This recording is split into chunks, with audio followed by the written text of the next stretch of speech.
She inherited a legal stake in his estate. He inherited a problem he couldn't charm away, buy out, or outlast. The Earl of Coldwell tried every polite method available to a man of his considerable consequence. Miss Harriet Finch tried none of them back. His late wife had planned the whole thing, and she was, as usual, entirely right. The letter arrived on a Tuesday, which Harriet would later consider appropriate. Tuesdays had never done anything particularly useful, and neither, at first glance, had the letter. It came from a firm in London, Messrs. Pratt and Hollowell solicitors of Gray's Inn, written in the precise hand of a man who charged by the word and had chosen every one with care. Harriet read it twice at the kitchen table of the small Shropshire cottage she had occupied since her father's death, with a cup of tea going cold at her elbow and the autumn rain doing its best against the single window. The letter informed her, with considerable legal ceremony, that she had been named sole trustee of a private legacy established by Caroline Adela Vane, Countess of Coldwell, deceased, a fund drawn from the Countess's own inherited estate, settled before her marriage and directed in trust for the benefit of one Thomas William Vane, aged 7, until said heir reached his majority. As trustee, she held the authority to disburse and protect the fund independently of the earldom's accounts, and her oversight duties extended to ensuring the fund's purposes, Thomas's education, well-being and prospects, were met. Her presence at Coldwell Park was, the letter suggested, not merely advisable but legally required within the month. Harriet set the letter down. She picked it up again. She read the name, Caroline Adela Vane, and felt the old quiet grief move through her like weather. Caroline Graves she had been at Mrs. Holt's school in Bath, where she and Harriet had shared a room for 3 years and a thorough contempt for the arithmetic master. Caroline, who had married brilliantly and written letters full of dry observations about the brilliance of her marriage. Caroline, who had died of a fever 2 years ago, which Harriet had learned from a mutual acquaintance, because by then they had not written in some time, and the silence had been nobody's fault and everybody's failure. She had left Harriet a legal stake in her son's future. Harriet looked around the cottage. It had one good chair. The roof was sound, but the windows were not. She had £11 remaining from her father's estate, a small trunk of books, and a letter of character from the late Reverend Finch's most prominent parishioner, which praised her household management, with the enthusiasm of a man who had never managed a household. She thought about the last letter Caroline had sent, 2 summers before she died. It had been cheerful and dry, and had ended with a postscript. "I have a green shawl that is entirely yours, and I keep meaning to send it. One day I shall actually do so." Harriet had written back to say there was no urgency. She had not written again after that, which she regretted with the specific regret of things that cannot be reconstructed. The shawl had never arrived. She had assumed it forgotten. She folded the solicitor's letter carefully and placed it in the drawer where she kept things that required decisions. She left it there for 4 days, which was a reasonable period of private alarm. Then she wrote to Messrs. Pratt and Hollowell, accepted the appointment, and began to pack. Coldwell Park revealed itself slowly, which Harriet later understood was not modesty but strategy. The carriage hired from the village crested a long hill, and there was a moment when the tree line broke, and she saw the house in the valley below. Stone, vast, symmetrical, the kind of architecture that was not built so much as issued like a decree. The grounds rolled away from it in every direction with the disciplined beauty of a landscape that had been spending money for 200 years and intended to spend more. Harriet noted it, filed it, and looked back at the road. She was met at the door by a butler of sepulchral dignity named Fellows, who took her coat with the expression of a man receiving a document he had not requested and could not refuse. He informed her that his lordship was engaged, but would receive her in the library at 4 o'clock. It was currently 2:30. "Of course," said Harriet. "Perhaps someone might show me to my room in the meantime." A pause, brief but legible. "His lordship had understood," Fellows said with the care of a man reading from an invisible script, "that Miss Finch would find the Dower House comfortable, and that her companion, Mrs. Alderton, might be equally suited there." "The Dower House is a separate structure," Harriet said pleasantly. "Mr. Hollowell's letter was quite specific that my oversight duties require reasonable access to the main household. Mrs. Alderton and I are perfectly content in the house. I'm sure his lordship's understanding will catch up shortly." Fellows, who had served 3 earls and survived 2 of them, recognized an immovable object when he met one. He showed her and the small, quiet figure of Mrs. Alderton a widowed cousin of her father's, who had come from Shrewsbury on the understanding that she would have a warm room and few demands made of her, both of which had so far proven accurate, to the blue room and the adjoining yellow room respectively. The blue room had a good window. Harriet approved of it immediately. At 4 o'clock, she descended to the library, which was everything a library ought to be: floor-to-ceiling shelves, worn leather chairs, a fire laid against the October chill, and tall windows that looked onto the east lawn where the oaks had gone copper and gold. Harriet had her eye on the shelves before she had fully entered the room. Nathaniel Vane, Earl of Coldwell, was standing at the far end with his back to the door, examining something on his desk with the focused attention of a man who had timed this pose. He turned when she entered, and she revised her assumptions. She had expected someone older, someone grey perhaps, or thickened by grief and sedentary habit. What she got was a man in his mid-30s who wore his consequence with the careless ease of someone born to it, broad-shouldered, dark-haired, with the kind of face that was assembled in very good proportions and knew it. He crossed the room and extended his hand with a smile that was warm, assured, and reached his eyes with the fluency of long practice. "Miss Finch," his voice was pleasant. "Welcome to Coldwell Park. I hope the journey was not too arduous." "Not at all," said Harriet. "The roads through the peak are remarkable." They sat. Tea was brought. He asked after her journey in slightly different words. She answered in slightly different words. He inquired after the roads with the solicitous interest of a man who had never once worried about them. She told him they were adequate. He said he was glad. It was a very good performance. The warmth was real enough to pass. The interest was plausible. Only the eyes, once or twice, moved to her face with something sharper behind the pleasantness, a calculation so brief she might have imagined it. She had not imagined it. "I understand," she said, when the tea had been poured and the roads exhausted, "that you have some questions regarding the terms of the trust." "Not questions precisely," he said, settling back with an ease that was itself a kind of argument. "A few points of clarification I've asked Hollowell to address, nothing that need concern you at present." "I am the trustee," Harriet said. "Most things concerning the trust concern me by definition." His smile did not waver. "Of course, I only mean there is no urgency. You have only just arrived." "I'd simply rather we named things plainly," she said. "A beat." "The appointment was a surprise," he said at last. "To both of us," she agreed. "Caroline did not discuss it with me." "She did not discuss it with me either. I learned of it from Mr. Hollowell some weeks after she died." He looked at her for a moment. She held his gaze without difficulty. "Well," he said, and the warmth was back smooth and immediate. "I am sure between us and Hollowell we can arrive at an arrangement that serves Thomas's interests and doesn't burden you unduly." "I find it interesting," Harriet said, "rather than a burden." He smiled. She smiled. They finished their tea with perfect civility. She went upstairs that evening and wrote to Mr. Hollowell inquiring about the precise legal parameters of the trust and what grounds existed for contesting it. She wanted to know what she was dealing with before he tried it. The answer arrived 5 days later. The relevant passage was concise.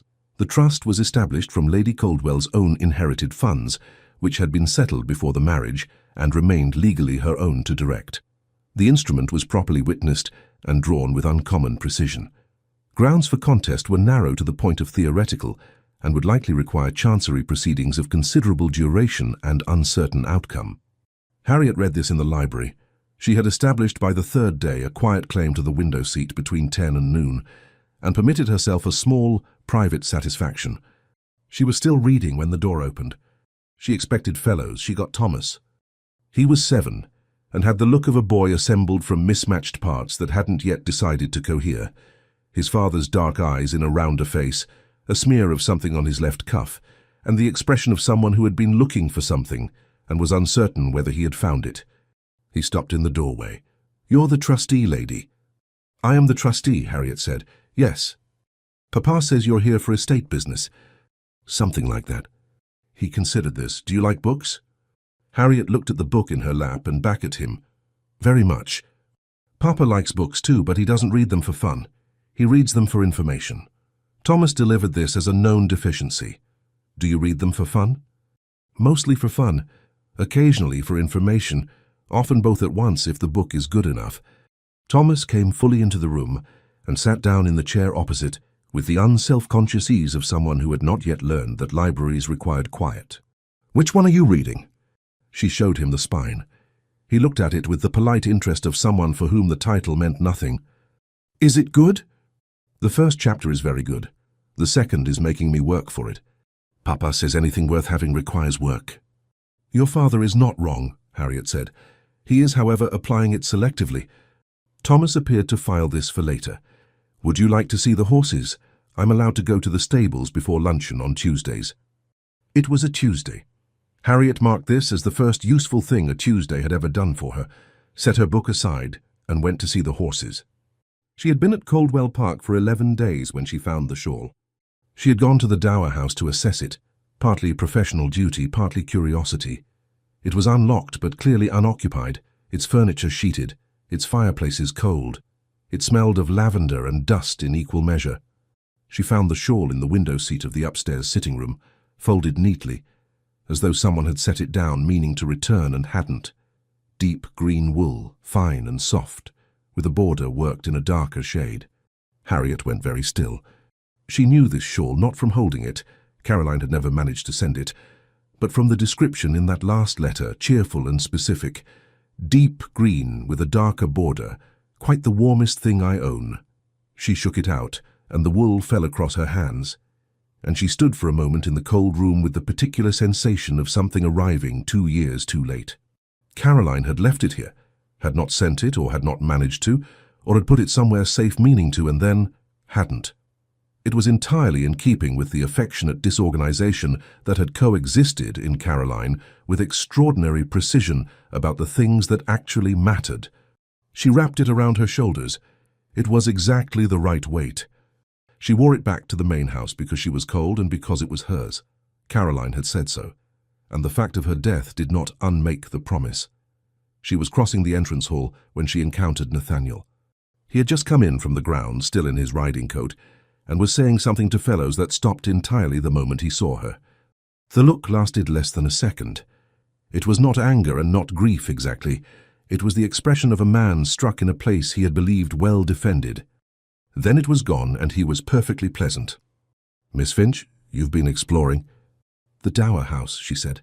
"I wanted to familiarize myself with the property." She met his gaze steadily. "I found the shawl. I recognized it. Caroline had promised it to me the summer before she died. I hope you don't object to my taking it." A pause she could not fully read. "Of course not," he said. "It was hers to give." He nodded and continued toward the staircase. Harriet watched him go with the sense that something had passed between them that neither of them had adequately addressed. She kept the shawl on through luncheon. If it bothered him beyond what he'd shown, he was welcome to say so. He said nothing. He was charming over the soup. The letter from Hollowell regarding Nathaniel's first procedural inquiry arrived on the 14th day. A copy sent to Harriet as trustee with a brief note explaining that as the matter pertained to trust administration, both parties were entitled to correspondence. The matter was this. Nathaniel had asked Hollowell to investigate whether the trust's active oversight requirements could be reduced to something nominal, a signature on documents perhaps, rather than a residential presence. He had framed it as being in Miss Finch's own interest, given the irregularity of the situation. Harriet read this at her window seat in Caroline's shawl in the October light. Then she wrote a brief reply to Hollowell confirming that she found her role entirely regular, her situation entirely acceptable, and her residential presence non-negotiable under the terms as written. She thanked him for the copy and asked to be kept informed of any further inquiries of this nature. She sealed it, gave it to the footman, and returned to her book. That evening at dinner, Nathaniel was particularly charming. He asked about her father's parish, her time in Bath, whether she had found Derbyshire to her taste. He was interested, attentive, and gave every impression of a man who had simply extended natural hospitality to an unexpected guest. Harriet answered everything pleasantly, and volunteered nothing. Over the remove, he said, "I hope you don't find the park too isolated. It can be rather quiet in autumn." "I find quiet useful," she said. "Still, you must miss society, friends, that sort of thing." "I manage." "It seems rather a lot to ask," he said, warmth doing considerable work, "that you remain here indefinitely. The winter will come, and the roads will be difficult, and I should hate for you to feel—" Lord Coldwell, she said, are you suggesting I might be more comfortable elsewhere? I am suggesting only that your own comfort should be considered. How thoughtful. She reached for her wine. I am very comfortable, thank you. The blue room has an excellent aspect. He smiled. She smiled. The remove was cleared. Harriet went to bed with the quiet satisfaction of someone who had won a small engagement by the simple technique of refusing to treat it as a battle. He could not make her leave. He could not outmaneuver Hollowell's paperwork. He could not even be openly unpleasant without revealing that he had reasons for it. All he could do was be charming, and all she had to do was decline to find it persuasive. By the end of the third week, Nathaniel had revised his assessment of the situation twice. The first revision came after Hollowell confirmed that Harriet's position was, as she had apparently already told him, non-negotiable. The letter was thorough, slightly apologetic, and contained the phrase, "The instrument was drawn with uncommon precision," which Nathaniel read as Hollowell's way of saying that Caroline had done this on purpose and done it well. He folded the letter and put it in the desk drawer with more force than necessary. The second revision came after Thomas informed him at breakfast that Miss Finch had explained the difference between a trust fund and the estate accounts. "You asked her about trust funds," Nathaniel said. "She was reading about them. I asked what they were." Thomas considered his porridge. "She said they were like a promise made on paper so that it couldn't be unmade later. Is that right?" "It is a simplified version of the concept. She said you might have a different explanation." Nathaniel looked at his son. Thomas looked back with the open, inquiring expression that was entirely without guile, which Nathaniel found considerably more difficult to navigate than guile. "Did she?" he said. "She said most explanations of the same thing are right in different ways." Thomas ate some porridge. "I like her." "Yes," said Nathaniel, "I had gathered." He did not pursue the topic. There was nothing in it he could address without sounding petulant, and Nathaniel had not survived 36 years, a title, and 2 years of quiet grief by sounding petulant. The difficulty was not her specifically. He was careful in his own accounting to keep this accurate. The difficulty was the shawl, which had appeared on her shoulders on the 11th day and had not left them since, and which she wore with the comfortable ease of someone who had always owned it. The difficulty was the way she said, "I find quiet useful," which Caroline had said in the first year of their marriage when he had worried she was lonely, and which had reassured him then and disturbed him now with a precision he resented. She was not trying to be Caroline. She was simply and without intention to wound herself, and herself had an unfortunate quantity of overlap with a woman he was not prepared to be reminded of at breakfast. He was, he told himself, handling it well. He was not by any objective measure handling it well. On the Wednesday of the fourth week, he spent 20 minutes in the portrait gallery. He did not make a habit of it. The gallery held 11 portraits of varying quality, and one, above the fireplace at the far end, that was Caroline at 28, in a dress the color of sea glass. The painter had caught the quality of her attention. That particular tilt of amused assessment that meant she was thinking something she had chosen not to say yet. He stood in front of it for a while. He was establishing, to his own satisfaction, that the resemblance between Harriet and Caroline was one of manner and not of appearance, and that this distinction mattered, and that he was being rational. The portrait looked at him with Caroline's expression. He left and went to find fellows about the drainage issue in the North Field, which was a problem with a solution, and he preferred those. The incident with the book occurred on a Thursday at 11 in the morning. Harriet was in her usual window seat. He had come in for estate papers and had not expected her. She usually took Thomas to the stables on Thursdays, but Thomas had a cold. She was reading. The shawl was around her shoulders, and she was doing the thing which he had not noticed until the third week and could not unnotice since, where she tucked her feet up on the window seat, ankles crossed. Exactly how Caroline had sat, in that window, with a book. He stopped in the doorway. She looked up. "Good morning." "Good morning." He crossed to the desk, found the papers. "Thomas is unwell?" "A cold. Nothing alarming. He's been asking for his soldiers. I've promised to find them after luncheon.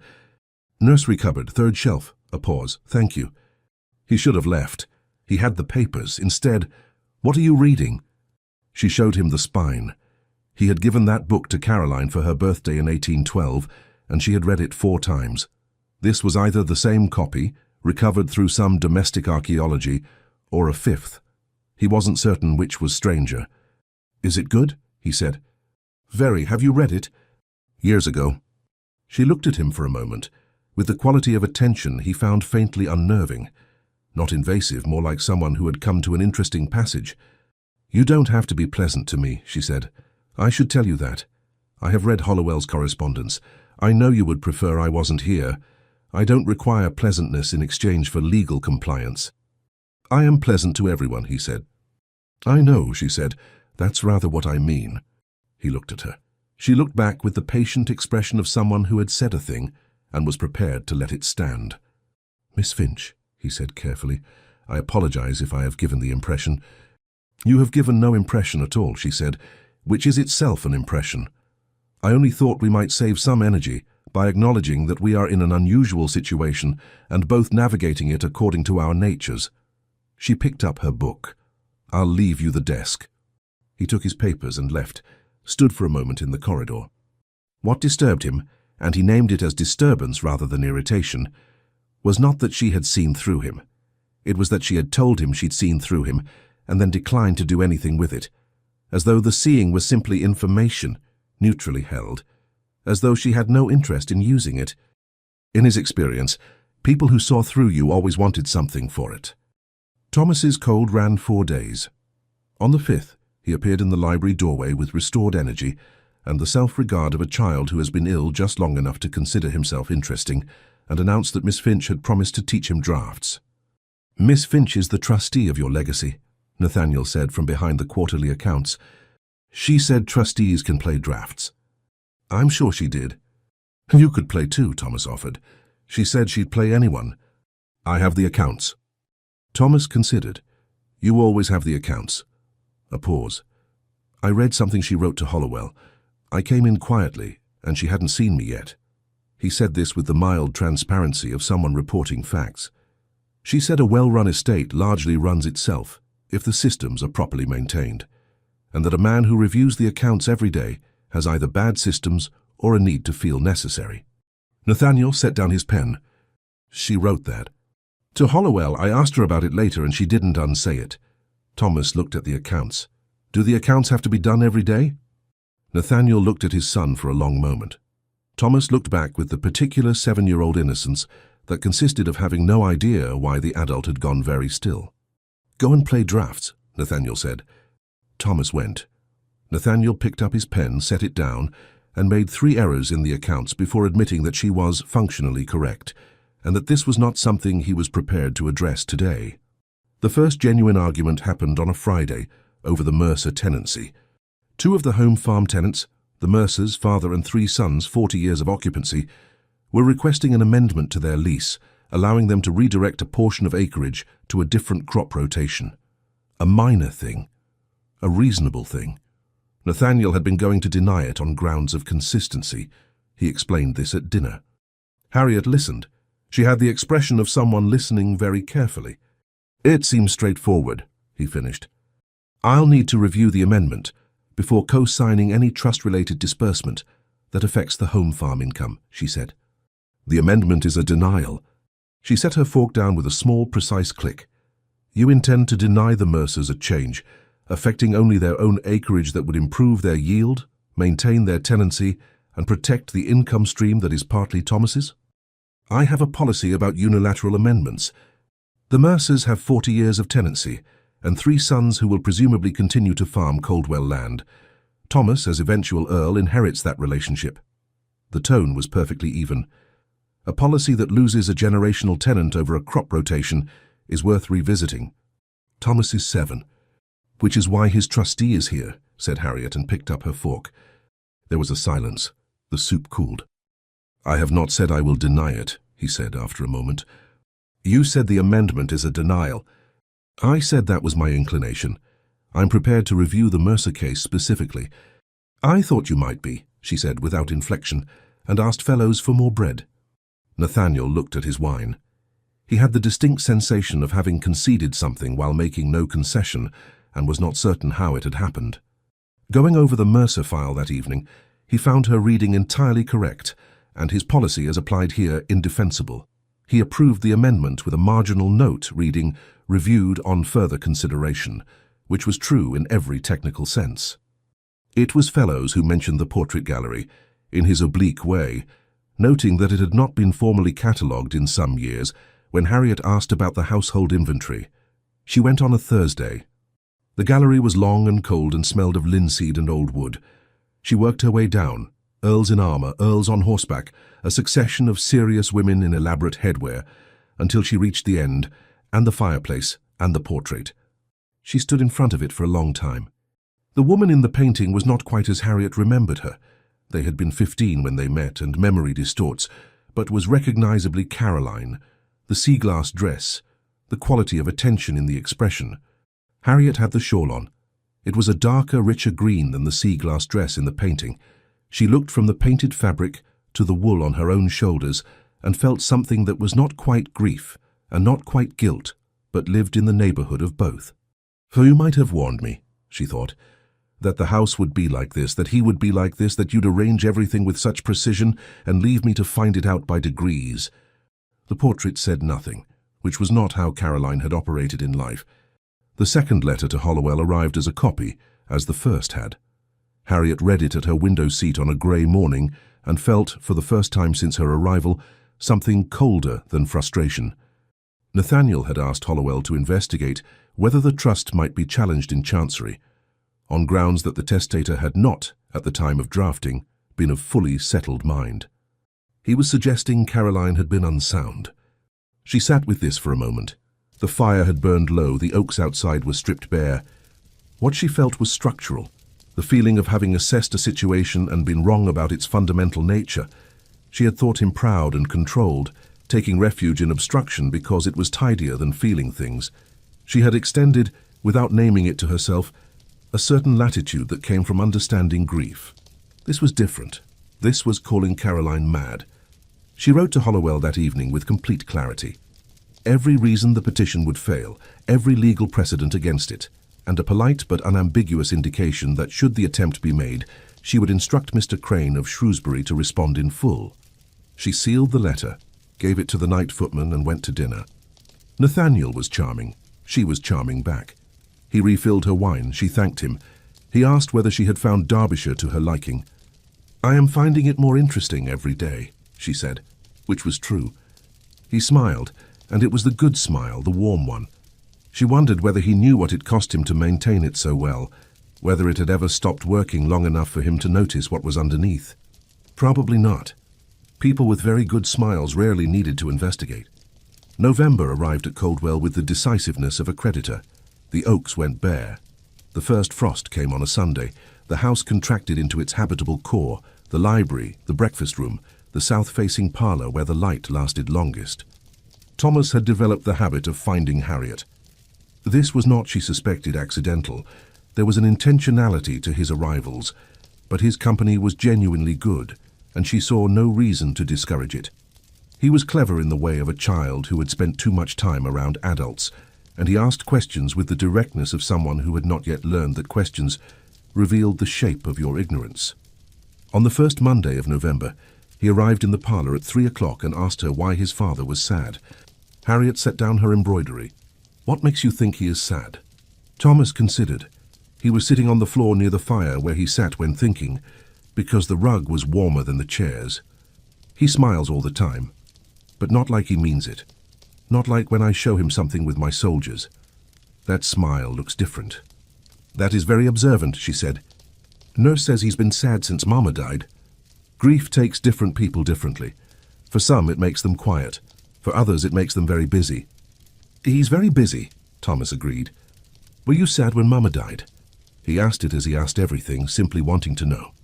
"Yes," said Harriet. "We were friends when we were young. I was sad that I hadn't written to her more toward the end." She paused. "I am glad she left me something to do here, though." Thomas thought about this. "I'm glad, too. You're better at drafts than anyone." "That is because I take it seriously." "Papa doesn't take drafts seriously." "He plays to end the game. That's different from playing to win." Thomas considered this for some time. Then, "Are you going to stay?" "I'm here for some years yet," she said, which was true and also slightly oblique, and which Thomas received with a nod. "Good. he said, and returned to his soldiers. Harriet picked up her embroidery and looked at it without seeing it. She was aware, had been with increasing precision for weeks, that there was a different frame available for the question of staying, and that she had been declining to look at it directly. It was warm from here. That was information enough for the present. The arrangement for Hollowell's visit was made by letter in the second week of November. He was coming for the quarterly review and to present Lord Coldwell with a thorough account of why the Chancery route was impassable. Nathaniel's manner in the days before Hollowell's arrival had been different. Not the public charm, not the careful pleasantness deployed against her, something quieter and less managed, which she did not yet have enough context to interpret. What she did not know, what she would not learn until later, was this. Hollowell had arrived 2 days before the scheduled dinner. He had come quietly, at Nathaniel's private request, to deliver something that had been held in the trust documents since Caroline's death. A letter sealed, addressed in Caroline's hand. To N. The letter's delivery had been conditional. Hollowell had been instructed to hold it until, in his professional estimation, the situation with the trustee had progressed sufficiently. He had judged, on the evidence of the Chancery inquiry and the copies sent to Harriet and the general state of the household, that it had progressed quite sufficiently indeed, and had arrived 2 days early to deliver it before he lost his nerve. Nathaniel had read it alone in the library on the evening of the 10th of November. Harriet knew none of this when she came down to dinner on the 12th. The dinner itself was, on the surface, very like the others. Hollowell was a small man of 50, with the careful bearing of someone who had spent a career in proximity to aristocratic difficulty, and had learned to locate all the exits. He spoke to Harriet with the gentle courtesy of a man who respected her position. He spoke to Nathaniel with the precision of a man who had once told him certain things could not be undone, and had been right, and was in the unenviable position of being right again. What Harriet noticed from the soup onward was Nathaniel. He was not performing pleasantness. He was present, actually present in the way he was not usually at dinner. He listened when she spoke. He did not redirect. When their eyes met across the table, it was not the assessment she had catalogued from the first days, not the calculation, not the management, but something she did not have a prior precedent for. Over the roast, Hollowell said, with the careful preamble of a man reading from notes, "My lord, regarding the matter of the Chancery petition, I have reviewed it thoroughly, and I am afraid the case presents very significant difficulties. The evidence required to establish unsettled mind would need to—" "I'm withdrawing it," Nathaniel said. Hollowell stopped. "The petition, the inquiry, consider it closed." He was looking at neither of them, at the candles perhaps, or the middle distance past them. "I should not have pursued it." A pause. "May I ask," Harriet began. "Not at dinner," he said, which was not unkind but was final. Hollowell looked between them, with the expression of a man who had come prepared for a negotiation and found it had already concluded. He ate everything put before him with the appetite of a man who had earned his meal. After dinner, Harriet went to the library. She sat in her window seat in the dark with the shawl around her and thought about the word no and what it cost a man like Nathaniel to say it before he had been told he was losing. Hollowell had been about to tell him the petition was impassable. He had not yet said so. Nathaniel had withdrawn before the verdict. She could not account for this, and she disliked not being able to account for things. She found out about the letter the following morning, the 13th, not 3 days later, when Hollowell, reviewing documents with her before his departure, reached into the wrong folder and produced it. He paled slightly. It was a letter unsealed now, addressed in handwriting she recognized, to N. Caroline's hand, unmistakable. "That," said Hollowell, replacing it immediately, "belongs to Lord Coldwell. It was among the trust documents. It has been delivered." He looked at her with the expression of a man navigating a moment that had not been anticipated. "I delivered it to him 2 evenings ago. As I was instructed, there were conditions attached, a timeline." "What were the conditions?" Harriet said. He looked at the folder, then at her. "Lady Coldwell asked that the letter be delivered when, in my professional estimation, the situation with the trusteeship had progressed sufficiently." He paused. "I judged that it had." Harriet was quiet for a moment. "She planned this," she said. "She made provision," Hollowell said, and there was something almost like admiration beneath the professional neutrality. "Comprehensive provision." He read it 2 days ago, Harriet said. Yes. And withdrew the petition yesterday. Yes. She sat with this for a moment. The disbursement papers were on the desk. Outside, Derbyshire was grey and still. The full shape of it assembled itself in her mind, with the neat inevitability of a legal argument. Caroline had not merely arranged her presence here, she had anticipated, with the precision of someone who had known Nathaniel for 8 years and Harriet since they were 15, exactly how it would go. The resistance, the petition, the slow wearing down. And she had written a letter, timed for the exact moment when it would do the most work. Harriet stood, gathered her papers, thanked Hollowell and walked out into the corridor. What she did not display, the particular unsteady sensation of a woman who had believed herself engaged in a contest and has just been told she was never in one. What Caroline had done was not maneuver her into a house. That was too small a word. What Caroline had done was introduce her, had said, with the full authority of a will and a letter and a very good solicitor, "Here is the person I want you to know. Here is what you need, which you cannot see from where you are standing. I am giving you time to see it." Harriet walked to the end of the corridor and stood at the window that looked onto the east lawn, where the last leaves lay in drifts along the formal walk. She had not come here to be a gift. She had come here because she had £11 and nowhere else to go, and because Caroline, who had always been impractical in the most practical ways, had made sure of it. The question, and she let herself look at it directly for the first time, was what she was going to do with that. She did not see Nathaniel that evening. He sent apologies via Fellows. She ate with Thomas, who wanted to discuss the Battle of Salamanca in greater detail than she was equipped to meet, and told him so, which pleased him considerably. She saw Nathaniel the next morning. Library, 8 o'clock, the light coming grey and flat across the grounds.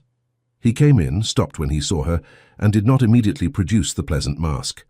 For a moment he was simply a man who had walked into a room and found someone unexpected. The face before he assembled it was tired and not unkind and entirely undefended. Then the arrangement came back. "Good morning?" "Good morning," she said. He came to his desk, sat down, looked at the papers on it without reading them. The silence lasted 4 minutes before he said, "Hollowell told me he produced the letter in front of you." "In error," she said. "He didn't show me the contents." "I know," a pause, "but you know it exists." "Yes." "Did he tell you anything about it?" "That it appeared to have a significant effect." She paused. "And that he delivered it 2 days before dinner." He held her gaze.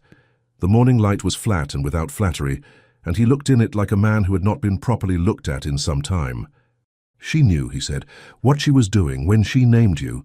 He paused. "She knew I would resist.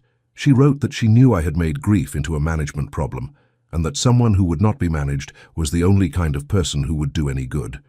A pause. She was precise. "She always was," said Harriet.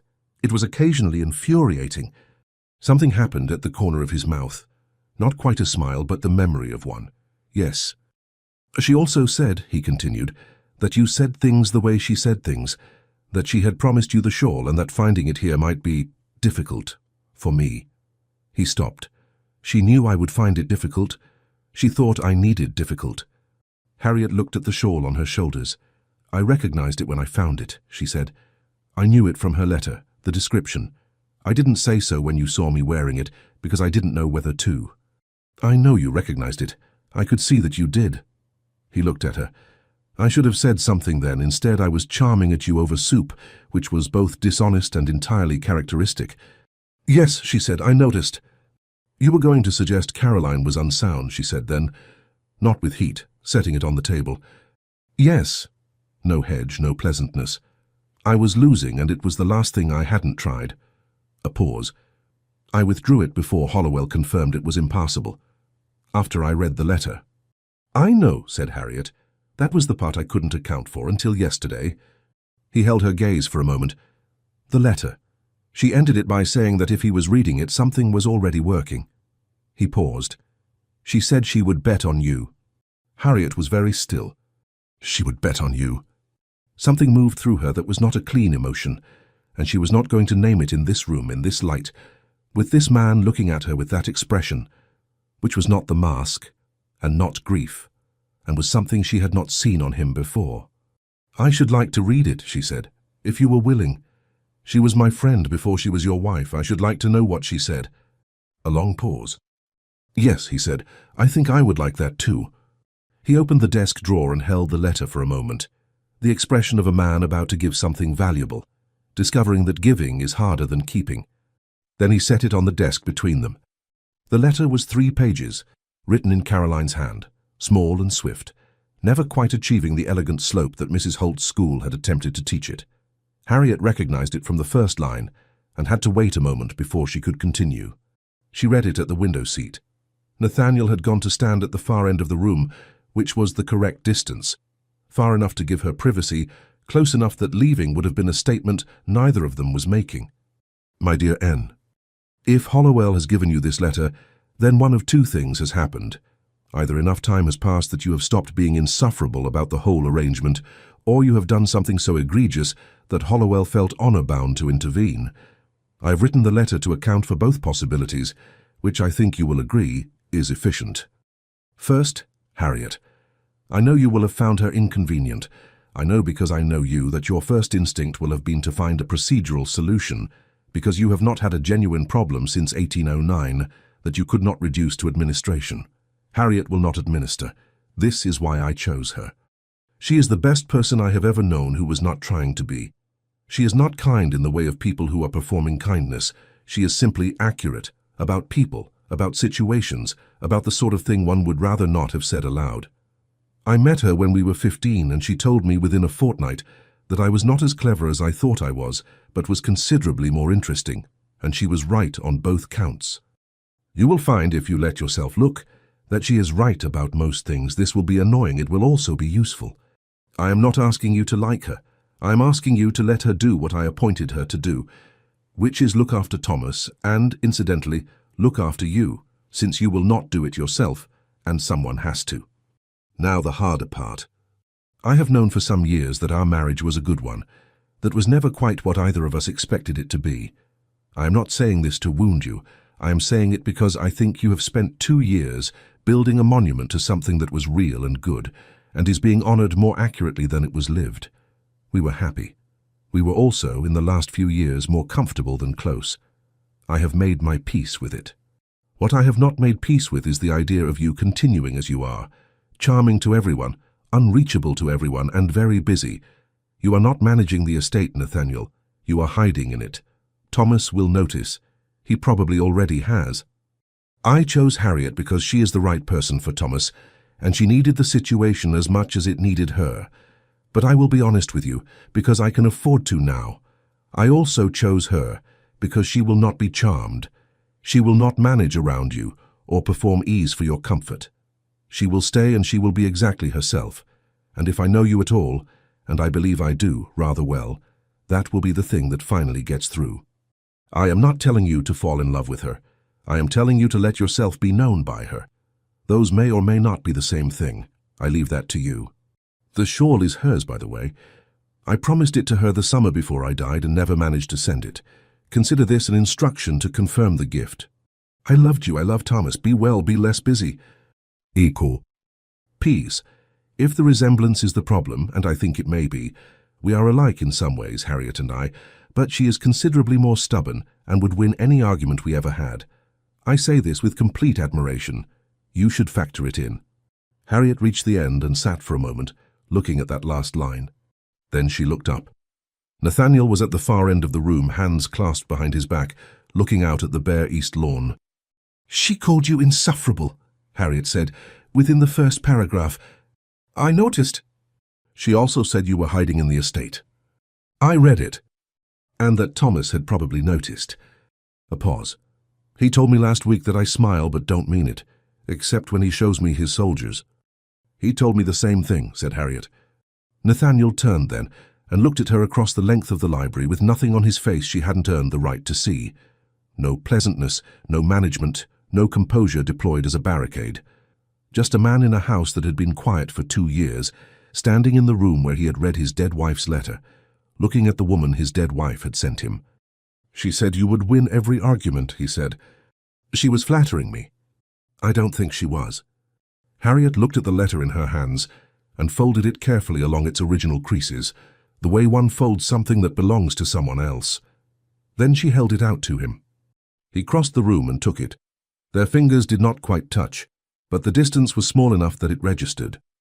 "Nathaniel," she said, and the name was the first time she had used it, and she heard that, and she suspected from the slight shift in his expression that he heard it too. He waited. "I did not come here to be a solution to a problem you didn't know you had," she said. "I came because I had £11 and nowhere else to go, and because Caroline did what Caroline always did, arranged things while making it look like coincidence." She met his eyes steadily. "I am not performing indifference, I want you to know that. I have been. I am not indifferent to you. But I cannot do what Caroline is suggesting from beyond the grave, unless you tell me plainly what you want, because I have spent my entire adult life in situations where I was expected to understand something unspoken and then blamed when I understood it wrong, and I am too tired for that now." The fire had burned down since morning. The room was cooler than it ought to have been. He crossed to the near end of the desk, perhaps 8 feet from the window seat, which was close enough that looking at each other required no effort. "When you arrived," he said, "you walked into the entrance hall in the shawl on the 11th day, and fellows came to tell me," and his expression was the one he reserves for things that are simultaneously inevitable and inconvenient. A pause. "I thought you were competent, and I thought you were trouble. I didn't know what to do with both at once, so I tried to make you leave." "And I declined to leave," said Harriet. "And then you didn't confront me," he said, "about the petition, the Chancery inquiry. You knew about both and you said nothing. You just continued, being here, being correct about the Mercers." Something at the corner of his mouth. "Being correct about the accounts." "Your systems are perfectly adequate," she said. "You did not need to review them daily." "No," he said. "I know, I knew before." He paused. "That's the difficulty." She looked at him. He looked at her. The November light lay flat across the library floor between them. "She said," he said more carefully, "that she wanted me to be known, that you would not be charmed or managed." He stopped. She was right about most of it, including the part about what it might mean. Harriet waited. "I am not practiced at this," he said. "I had one person who knew me well and she died, and I decided without quite articulating the decision that one was sufficient. It was a sensible decision. I have maintained it without difficulty for 2 years. "And then I arrived," said Harriet. "And then you arrived in Caroline's shawl, refusing to perform ease for my comfort." A beat. "Being right about the Mercers." "I am going to live on the Mercers," she said. "You have already established that." His expression had shifted, away from careful speech and towards something that looked like the smile Thomas had described, the one that meant he meant it. "Harriet, I have behaved badly. I called my dead wife's closest friend's stability into question through a solicitor in order to remove her from my house. I don't know how to apologize for that adequately." "No," she agreed. "It was not your finest stratagem." "It was not." He looked almost relieved to have it named plainly. "I would like if you were willing to not perform ease either, to not be pleasant in the way I am pleasant when I want something, to just—" He stopped. "I believe the word is try," said Harriet. "Yes." He looked almost relieved to have it named. "That." Harriet looked at the letter now in his hand, then at him. "I am not going anywhere," she said. "I am legally appointed to stay, and I also want to stay. Those are both true simultaneously, which is the first time in my life they have been." She paused. "Thomas asked me if I was going to stay. I told him I was legally appointed." "He told me," said Nathaniel. "He found it insufficient." "He is correct," she said. The silence in the room was not the silence of two people avoiding something. It was the silence of two people who had each established that the other was present and were deciding what to do about it. "The shawl," he said. "She confirms it's yours." "She does," said Harriet. "She also confirms you are occasionally insufferable, which I had already established independently." "A redundant observation." "All the best evidences," she said. He looked at her for a moment, with the full expression unmanaged, and then he crossed the remaining 8 feet between them, and she stood up from the window seat to meet him, because she was not going to sit down for this, and he took both her hands in his, with the specific care of a man who was not performing tenderness, but was genuinely attempting it, and they stood very close together in the November library, with the fire burned low and the bare grounds outside, and the letter of a dead woman on the desk. He kissed her once, carefully, the kind of kiss that is not an ending but a first word in a longer sentence, and she held his hands and did not step back, because there was nowhere she would rather be, and nothing left worth pretending otherwise. She would be insufferable about this, Harriet said when that was done. Monumentally, he agreed. His voice had a quality she had not heard in it before, not the charm, not the Earl's authority, but something underneath both of those, warmer and quieter. She ends the letter by saying that if it is working, she hopes we are both enormously inconvenienced by the fact. Harriet laughed, the real one unmanaged. That is exactly what she would say. It is, he said. She was very precise. The week following what Harriet privately categorized as the library incident was the strangest she had spent at Coldwell Park. Not dramatic, quite the opposite. It was strange in the way of a room rearranged overnight. All the same furniture, all the same light, but the proportions different, and one kept expecting a table to be somewhere it no longer was. He tried. She had told him that was the word, and he had taken it as instruction. He came to the library in the mornings without papers, or with papers he did not read, and sometimes they talked and sometimes they did not, and the silence was not the silence of avoidance, but the silence of two people who had established that the other was present and found they did not need to perform around it. On Tuesday, a Tuesday that distinguished itself from its predecessors, he asked about her father. He was a good man, she said. He was so thoroughly content that he never particularly thought about whether I was. She paused. He loved me very much. He also expected that I would find a husband, and that would be the end of the problem of my intelligence. What happened? Nobody suitable asked, and I was not willing to make myself smaller in order to make myself suitable, so the field narrowed rather rapidly. A pause. My father found this disappointing in the way of a man who doesn't quite know how to say that his daughter might have tried harder. You did not try harder. I tried differently, she said, to the same effect. And then Caroline wrote her will. She looked at him. I have not on balance found it a bad arrangement. He was quiet for a moment. You said you'd spent your life expected to understand something unspoken and blamed when you understood it wrong. I did. I was doing that, he said. The whole time I expected you to find a dignified exit, and when you didn't, I found you obstructive, she offered. I was going to say formidable. You were going to say obstructive and revised it. He looked at her. You are going to do this forever, aren't you? Call you on it when you're being diplomatic, she considered. Probably. Is that a problem? I'm determining whether it's a problem, he said in the dry tone. Not the charming one, but something more actually him, with the wit in it that the pleasantness had been sitting on for weeks. Harriet found it considerably more attractive than the pleasantness. This was information she was storing, but not acting on immediately, because they were in the library at 10 in the morning, and there were limits. Your father, she said, what was he like? Cold, he said. Not unkind, simply not present in the way that mattered. He was very good at managing the estate, and very bad at managing a house. The distinction seemed to escape him. A pause. I appear to have inherited the tendency. You are aware of it. That is different. Awareness without change is a more sophisticated form of the same problem. That is either very astute or very defeatist, and I haven't decided which. Both, he said, simultaneously. Yes, she said, I find that happens. The dry tone again. They sat with it for a moment, comfortable, which was itself new information. Thomas, who had observed the week with the satisfaction of someone whose plan had succeeded, despite having had no plan, chose Friday to ask his father if Miss Finch would be staying for Christmas. Nathaniel set down his boundary report. Christmas is 6 weeks away. I know, but if she's staying, I want to tell her before she makes other arrangements. He paused. Has she got other arrangements? Nathaniel thought about the Shropshire cottage with the single good chair. I don't believe so. Then she should stay. Thomas considered the matter settled. She likes mince pies, I asked her. She said they were objectively peculiar but very good, which I thought was very fair.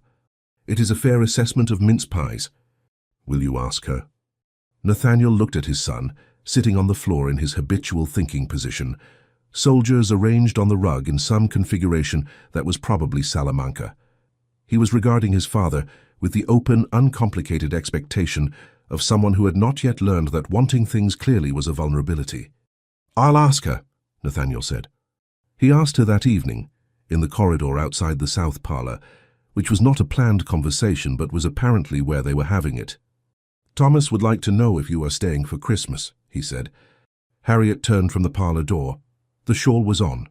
She nearly always had it on in the evenings now, and he had arrived in the past week at something almost like peace with it. Not the destabilizing grief of the early weeks, but something quieter. Evidence of Caroline's good taste, evidence of Harriet being Harriet, which were not, he had found, unrelated things. "Thomas would like to know," she repeated. "Or you are asking on Thomas's behalf in order to have an intermediary?" "I will concede a partial overlap. I'll stay for Christmas," she said. "I was going to regardless." She paused, "But thank you for asking."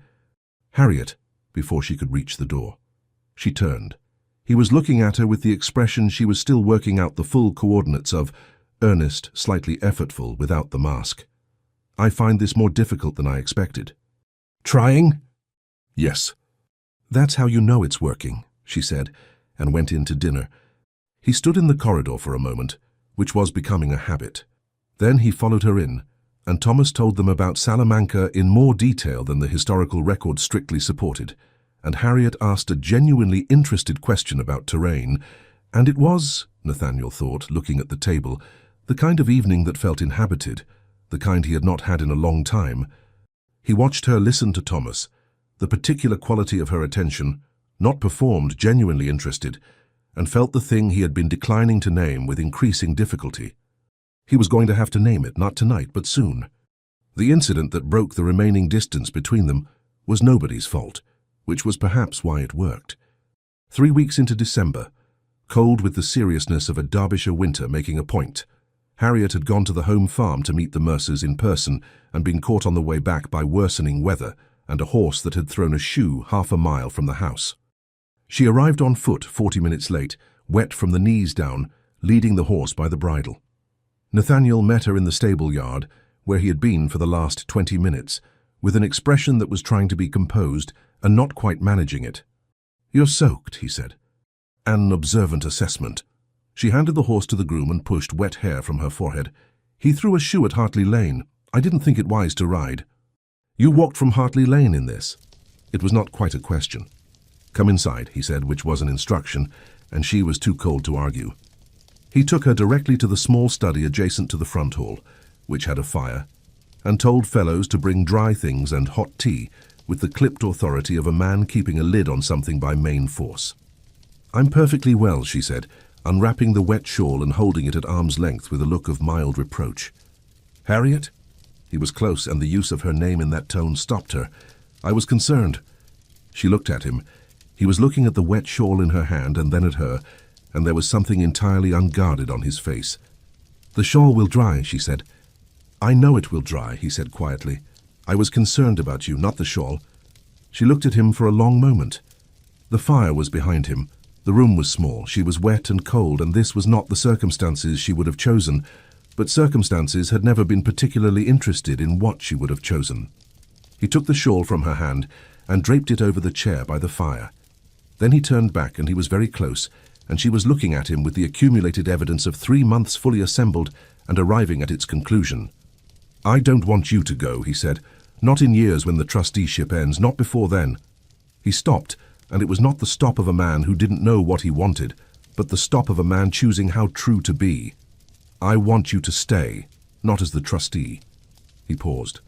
"I want to ask you to marry me, which I am aware is happening in a small study while you are soaked, and I had imagined doing it better." "Had you imagined it?" she said. "Several times," he admitted. "In none of them were you dripping on the hearthrug." "And yet here we are," she said. He looked at her. She looked back at him and felt the thing she had been declining to look at directly, which was not small and not careful, and which had been waiting since approximately the 4th week, arrive in full. It was not convenient. It was not tidy. It was entirely specifically him, and she was not going to pretend otherwise. "Yes," she said. He blinked. "I hadn't quite finished." "The question was clear," she said. "The answer is yes." Something happened to his face, the full smile, unmanaged, the one that Thomas had described and which was aimed at her and meant everything it looked like it meant. He took her hands, carefully, with the cold water still on them and the fire warming the room, and fellows going to arrive with tea in approximately 4 minutes. "I'm going to do this properly," he said. "In better circumstances, with some ceremony." "You may do it as many times as you like," she said. "The answer will be the same." "Is that a challenge?" "It is an assurance," she said. "There is a difference." He kissed her, warmer and less careful than the first time, which was right, because they were past first words now and into the longer sentence, and she was still cold, and would remain cold until she changed her dress, and Fellows arrived in 3 minutes and 40 seconds, and had the tact of a man who had served 3 earls, 2 of whom had been considerably less interesting than this one. They were married in the village church on a Thursday in February, which Harriet considered the finest thing a Thursday had ever done. It was a small ceremony, by the standards of an earldom. The county had opinions as predicted, and the county expressed them in the precise register of people who are scandalized but intend to attend regardless. There were enough guests to fill the church, and not so many that the breakfast afterward became an exercise in crowd management. Thomas sat in the front pew with Mrs. Alderton, while Fellows watched from his station at the rear of the church with his customary expression of sepulchral dignity, the latter of whom maintained his customary expression of sepulchral dignity throughout, and was observed, by no fewer than 3 reliable witnesses, to blink very rapidly during the vows. Harriet wore Caroline's shawl over her dress, because it was February and cold, and because it was hers and had always been, and because some things did not require explanation. Nathaniel, who had spent 3 weeks being ceremonious about the proposal in various settings, the library twice, the formal gardens under frost, once memorably at the top of the main staircase when they had both been heading in different directions, and he had apparently decided the moment was adequate, saw the shawl and said nothing and everything simultaneously, which she was becoming fluent in. Thomas, when asked afterward if he had enjoyed the wedding, said that the breakfast had been very good, and that he had not cried, which was true, and that he had come close, which was also true, and that he would not be repeating it. "Very dignified," Harriet told him. "I thought so," Thomas said with satisfaction. The county, to its credit, came around. It took the spring, 3 months of Harriet being precisely herself at dinner tables across Derbyshire, asking the questions nobody thought to ask, and remembering, with her particular quality of attention, everything anyone told her. And by June, the county had arrived at the collective opinion that Lord Coldwell had done something unexpectedly sensible, which was the highest praise Derbyshire tended to offer. Nathaniel, who had spent 36 years being the sort of man rooms trusted on sight, found that the rooms trusted him differently now. Less decoratively, more actually. He was not certain when the distinction had happened, but he suspected it had something to do with having a woman at his side who declined to perform and had infected him, without either of them quite noticing, with the same habit. He told her this one evening in the library, their library now, which felt like a fact that had always been true and was only recently confirmed, and she looked at him over her book with the expression he had learned was her version of very pleased. "Infected," she said. "I am working on a better word." "Take your time," she said. "I'll be here." The first autumn of their marriage settled over Coldwell Park in the familiar way, oaks turning, mornings cold, the house drawing inward into its habitable warmth. Harriet walked the home farm in October, and the Mercer boys touched their caps and asked after his lordship. She rode out with Nathaniel on grey afternoons and argued with him about drainage and crop rotation, and the merits of the boundary report from 1784, and whether it had ever been remotely accurate. She was right about most of it. He had come to find this less annoying and more, he did not have the word for it, but the sensation was warm and specific, and arrived reliably when she made a point he had not considered, which was often. Thomas turned 9 in November, and grew an inch and developed strong opinions about cavalry tactics that Harriet encouraged, and Nathaniel said he encouraged, and actually also encouraged. The Battle of Vane was formally named, and fought on the library floor on a rainy Saturday, with Harriet commanding one side and Thomas the other, and Nathaniel as official adjudicator, which meant he was disputed by both parties simultaneously and enjoyed it very much.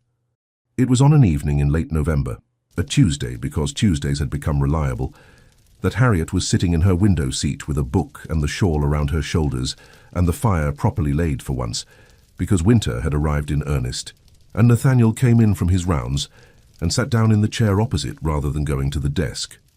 She looked at him over her book. He looked back at her. "The Mercer boys have started calling you my lady," he said. "I know." "You corrected them." I told them the Countess was correct if they felt a title was required, but that Harriet was also acceptable. The county will have opinions. The county, she said, will adjust. He looked at her for a moment with the full expression, the one that was only his and only for her, and which she had not yet tired of and had no expectation of tiring of. She was right, he said. She was right about most things, Harriet agreed. It was occasionally infuriating, he said. Yes, and in this case I am grateful for it. Harriet looked at the shawl on her shoulders. The green wool, the darker border, worn soft at the edges now from 2 years of daily use. She thought of Caroline in the portrait gallery, the sea-glass dress, the quality of attention, the expression of someone who was thinking something she had chosen not to say yet. She thought that Caroline had said it in the end, had said it in the only form available to her, in a will and a letter and a very good solicitor, and had been right and would have been insufferable about it if she were here to be insufferable. She hoped, in whatever way hoping worked at such distances, that she knew. "Come and sit here," Harriet said. "The fire is better from this side." He came and sat beside her on the window seat, which was a little small for two, and neither of them adjusted for it. And outside the Derbyshire autumn was going to dark, and the oaks were bare again, and the house was warm, and there was a 9-year-old somewhere above them conducting an imaginary battle. Nathaniel picked up his book. She returned to hers. After a moment he said, without looking up, "You have the better half of the seat." "I was here first," she said. "You are always here first." "Then you should arrive earlier," she said. He turned a page. She turned a page. The fire settled. Outside, the last of the November light went out of the sky above Coldwell Park, which did not notice because it was full of warmth and inhabited, and had been for some time now, and intended to remain so. Don't forget to like and subscribe, or at least leave a comment if you enjoyed the story.